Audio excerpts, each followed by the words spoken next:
People get nervous when they see unity, especially among blacks. Okay? We using the words that are sworn. I don't care whether you understand it or accept it or reject it.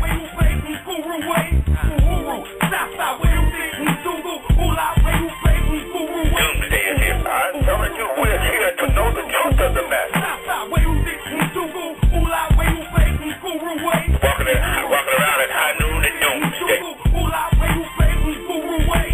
All right, thank you for tuning in. Those that's listening to Uhuru Hip Hop Radio, home of the Uhuru Hip Hop movement at uhuruhiphop.com. And tonight we're going to be speaking with Brother Phil X, an independent rapper out of the Boogie Down Bronx. Uhuru, sir, how you doing this evening, brother? I'm good, man. How are you?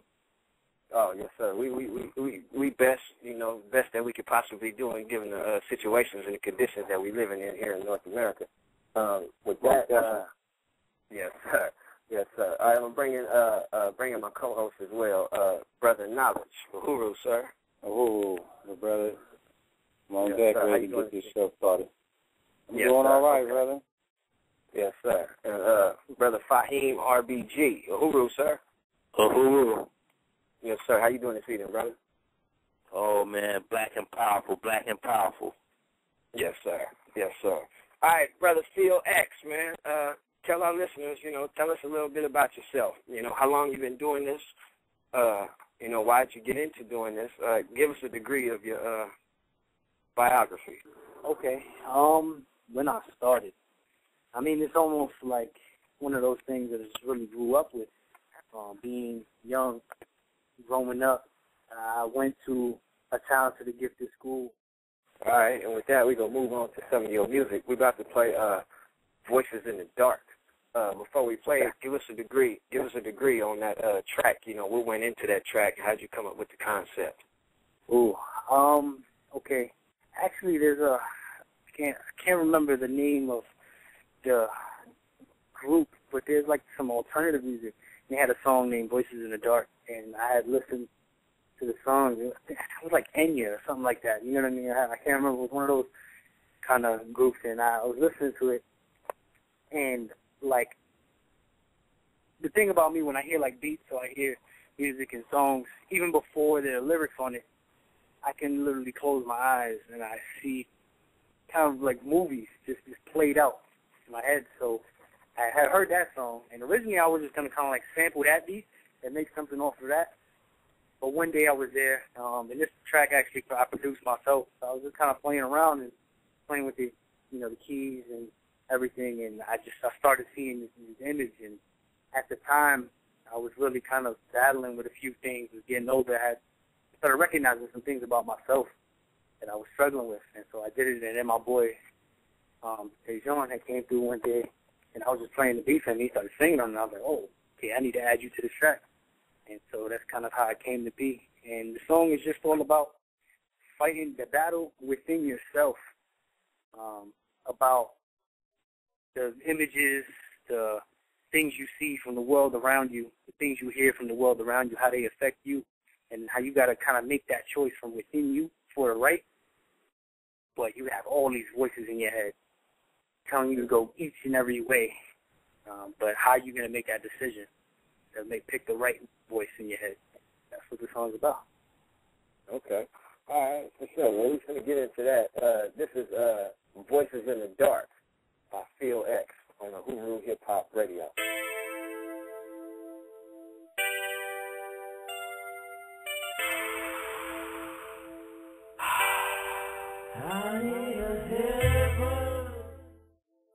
That was Voices in the Dark by Phil X on the Uhuru Hip Hop Radio, home of the Uhuru Hip Hop movement at uhuruhiphop.com. All right. Okay, back to you, Brother Phil X. I got a question for you. How do you see the current state of hip-hop as it is right now? What do you see in it as far as a negative or a positive? What's your take on the state of hip-hop as it is now, mainstream or underground or whatever? That's a very interesting question. And I say that because hip-hop is going in so many directions right now. depending on where you're from, depending on where you're at. And you can critique it from many levels. I think in one way, we always kind of badmouth hip-hop. And the reason why we badmouth hip-hop, especially those who are really about the essence, are really about the truth, or really about, promoting positive messages and love and knowledge. We're going to critique hip-hop, especially mainstream hip-hop, because it's been watered down for mass consumption, and because it's called commercial music for a reason, because it's a commercial, because some kind of corporate company is bumping it and, hey, talk about my product in your song, and we're going to, pay you for that. So it's free. It's actually cheap advertisement for that corporate company. They'd rather pay off the artist a little bit than, because most of the time it's going to be cheaper for them to give them a couple thousand for a show or something and just throw up a few banners and stuff around it. You talk about it in the music, it's going to be cheaper for them to do that than it is for them to actually pay to get a commercial done for TV, a 30-second commercial spot, or getting a commercial spot on international radio or something like that. So you get this watered-down garbage music and with no morals, with no knowledge, that is being mass-produced and mass-sold. So, you can talk about that and talk about how horrible that is. Then you can talk about independent music and independent hip-hop in general, how it's on the uprising because of the Internet. I mean, we could talk about it even from right now. You guys being an independent radio station, we wouldn't have had the access to do that, just a couple of years back. So it allows new opportunities for new voices to be heard, new lights to be shed on new topics and things like that.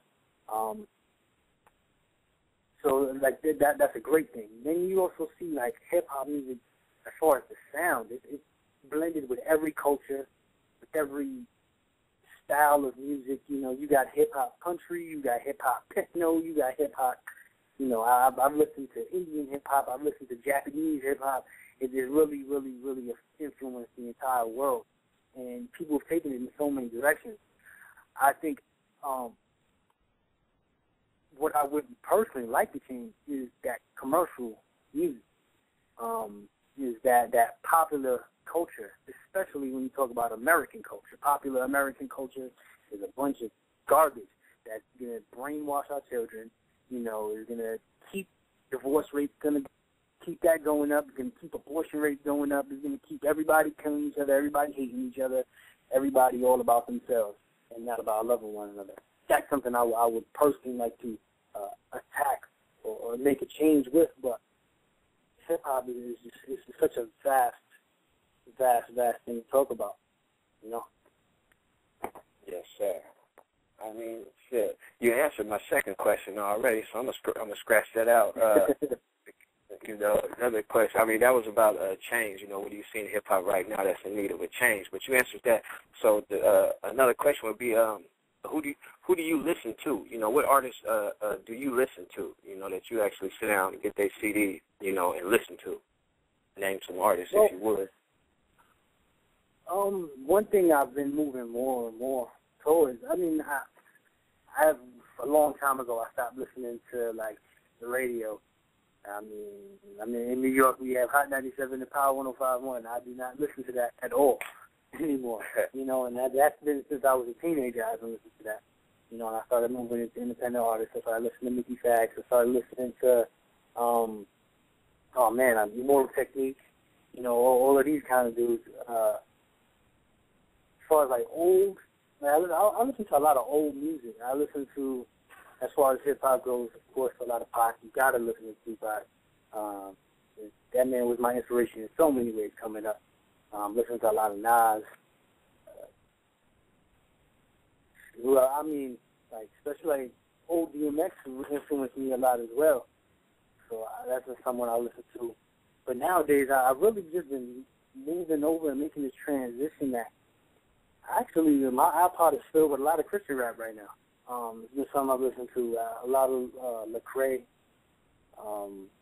this other dude, Pro, this other dude, c-lite. Just because I need to just keep positive messages in my circle to keep me thinking right. I'm not to mention there's a bunch of artists that I work with on the independent level LBGs, A-Rhymes, Tony Brooks, people from my inner circle. You know, I listen to them on the daily because we're always working together, you know. Yes, sir. Yes, sir. All right, one more question, and we're going to get into some more of your music. You know, in your opinion, can hip-hop be used to change or to spark a change? Can hip-hop be used to spark a change in the current condition of the black and brown community? Not it can, it has. It has, and it continues to do so. But in order to see the massive change, in order to change what's happening right now, what's going to happen is we have to be more clever. The positive people have to be more clever. And what I mean by that is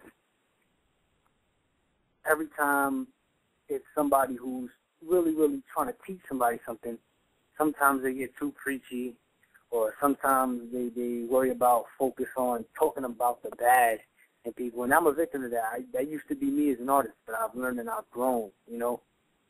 You're always talking about, oh, you do this wrong, and you do this bad, and you do this, and you do this, instead of focusing on, okay, I feel this about the world. I feel we should do this, or I think this. I have seen this. I have messed up this way. You know what I mean? Because when you put the blame on people, when you say you, nobody wants to listen to what you got to say because now you're coming at them offensively. So that's one thing. And what I mean also about being clever is that we got to find a backshoot, you know? When you talk about knowledge, love, freedom, positivity on a record, for the most part, the powers that be, I don't want to go into any kind of like crazy conspiracies or nothing like that, but the powers that be, those corporate owners, they don't want people learning that much. They don't want people to be able to compete with them intellectually. They don't want people to be able to compete with their companies. So they're like, I don't want them listening to this. I don't want them watching this. I don't want them having anything to do with this kind of stuff. So the backshoot is, okay, how can we trick them? How can we make them think that, yeah, we down with you, you know. I mean, Nas said it on Mastermind, you know, that whole make your enemies believe there's love there. Cousin War believe it's all there. Rockin' to sleep, shot to your sheep, and you will never know the plot was for me. This was a Mastermind. Like, I live my life by that in a lot of ways. And I think hip-hop in itself has to live its life by that. And that enemy is corporate America. Because you have generations and generations of families who've been rich forever, and they just worry about keeping themselves rich. So they don't care about how bad your family's doing, how bad your brother, your sister, your cousin, your best friend. They don't care if you all messed up. As long as they can live their high life, then they're going to try and trick you in every way to do so. And they have the money to fund whatever they want to fund. So if you can trick them and find a way to be like, here, you know what, give me a little money for this, give me a little money for that, and flip it on them, that's what we're going to have to do. Yes, sir. All right, we can, that's some good feedback, too. We can, tell us about this track, I'm Sorry, Hip Hop, you know, before we play it. Ooh, you know, the funny thing about this record is, I wrote this record and recorded it. I was 17 years old. So, I mean, this is about 4 years old, this record. And it's funny that a lot of people approach me hearing it now. And I guess I've always been conscious just about the world and what's going on. But I also remember at that time, I was 17, I was a senior in high school, and, oh man, there was all kinds of crazy changes. I was about to leave high school, had gotten my girlfriend at the time pregnant, was about to be a father. Meanwhile, my parents had divorced, you know, a couple of years ago. This was around the time I started, you know, I was really getting more involved with my spirituality and, you know, just reading up on certain things. And I was just realizing, like, whoa, everything that they've been telling us that we need to do is what's been killing us. They tell us drink, smoke, party, do this, do that, hurt, rob, steal. They're like, this is how you get ahead in life. This is how you know, this is how you're going to be happy.